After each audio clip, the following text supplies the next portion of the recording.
¿De dónde aparece el concepto de constitución? Hola, mi nombre es Valentina Flores, soy del grado 11B y esta es mi primera intervención en el video para cumplir con el proyecto de obras constitucionales. Bueno, esta primera pregunta es muy interesante, pues ya que es indagar un poco o conocer un poco de dónde es que surge, de dónde se viene a escuchar por primera vez este concepto de la constitución. Entonces, digamos que normalmente este concepto se le atribuye a los hebreos. ¿Por qué? O sea, porque digamos que en aquel tiempo para ellos era como el sentido de que existía una norma suprema a los gobernantes y gobernados, o sea, es decir que en aquel tiempo, digamos que la constitución era norma suprema, pues que es básicamente lo que es hoy en día. Entonces, digamos que esta constitución actuaba como límite a la acción de ellos mismos. Entonces, digamos que también esta norma suprema se identificaba con la ley divina. Entonces, contenía pues como una fuerte carga de la ética o la moral. Y para hacerle pues como modificaciones a esta, se daba a través de los profetas, o sea, ellos eran como los encargados como de darle como una actualización. Y digamos que entonces a todo este tema pues de decir dónde surge este concepto de constitución, identificaba con la ley divina. Entonces contenía pues como una fuerte carga de la ética o la moral. Y para hacerle pues como modificaciones a esta, se daba a través de los profetas, o sea, ellos eran como los encargados como de darle como una actualización. Y digamos que entonces a todo este tema pues de decir dónde surge este concepto de constitución, Edad Media, Edad Antigua. Y bueno, en la época griega, digamos que la idea de la constitución era que era una constitución en sentido material.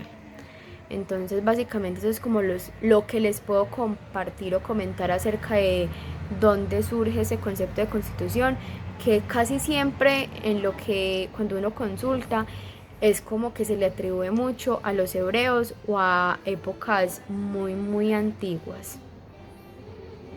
2. ¿Qué relación tiene la Revolución Francesa y la Declaración Universal de los Derechos del Hombre? Bueno, hola, mi nombre es Sofía González Montoya del grado 11B.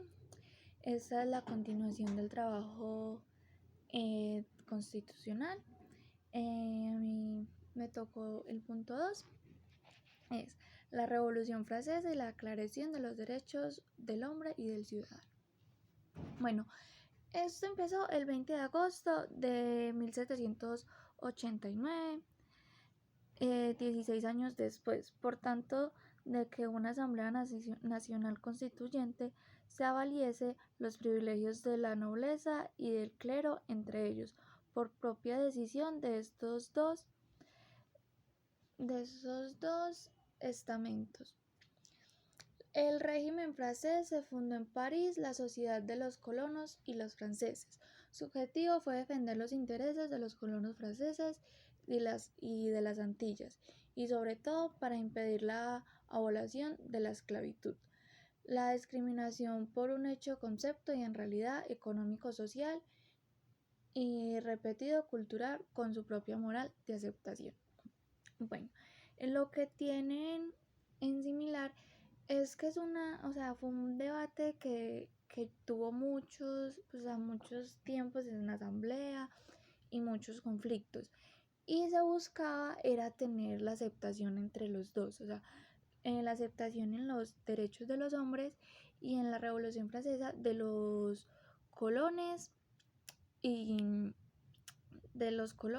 de la nobleza.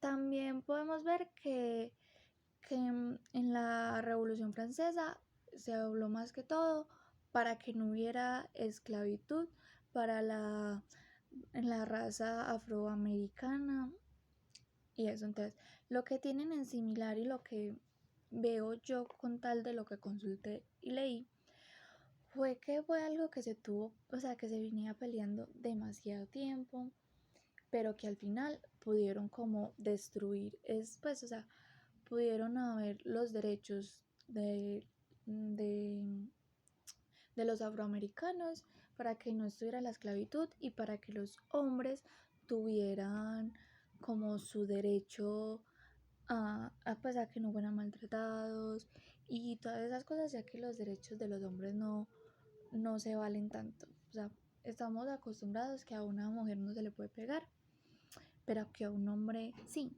Entonces es como eso, o sea, que tanto hombres como mujeres tenemos el mismo derecho a todo. Entonces es como eso, que se peleó mucho y que al fin llegaron al objetivo que eran los, los derechos de ambos.